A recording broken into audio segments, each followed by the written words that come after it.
नाज़ सागमा पुलिसरा नमूने गुम थी वियल नीगरी फिज़ा जो ॾस पतो न पियो। संदसि वासन जो चवणु आहे त फिज़ा स्कूल वई हुई, 4 ॾींहं थी विया पर को पतो न मिलियो आहे।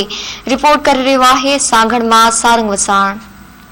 नाज़रीन, आउं हिन वक़्तु मौजूद आहियां सांगड़ शहर जे कच्ची आबादी वारे इलाइक़े में, जिथे गुज़िरियल ॾींहं मासूम फिज़ा जेका 11 सालनि जी वारस ॿुधाए रहिया आहिनि स्कूल वई हुई, जेका अञा ताणी घर न मोटी आहे। संदसि अमर रोई रोई हंजूं हारे वेठी आहे। उन हवाले सां असां हिते हुनजी अमर, हुनजो अबू ऐं पाड़ेसरनि सां ॻाल्हि ॿोल कंदासीं त हुननि जो छा चवणु आहे। भाई बच्ची स्कूल गई है, वापस नहीं आई।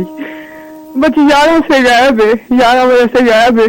साड़ी कोई किसी ने हेल्प नहीं की थी, कोई साड़ी किसी ने गल नहीं की थी, साड़ी मिसा ने भी नहीं सुनी। असी ढूंढ ढूंढ के बह गए। कोई मनन तो नहीं आ रही कि असी नहीं गायब की थी। असी बहुत मदद मांग रहे, कोई कर ही नहीं रहा, पुलिस वाला भी नहीं कर रहा कोई भी। तो बच्ची साड़ी स्कूल गायब हुई, सानू इंसाफ चाहिए। असी गरीब बंदे आ। सुबह 8 बजे नजड़ी घर आई है, 11 बजे ताईं टीचरूं चवण पयूं त स्कूल में आई। 11 बजे पुछा कई आहे त चई स्कूल असां कोन ॾिठी आहे, अलाए केॾां वई आहे, छा आहे। हिननि जो कमु आहे न, स्टाफ आहे, हीअ स्कूल जो कमु आहे हिननि जो, टीचरनि जो। असां ॿार वञे थो त हुनखां पुछण त कीअं पियो वञे तूं ॿार।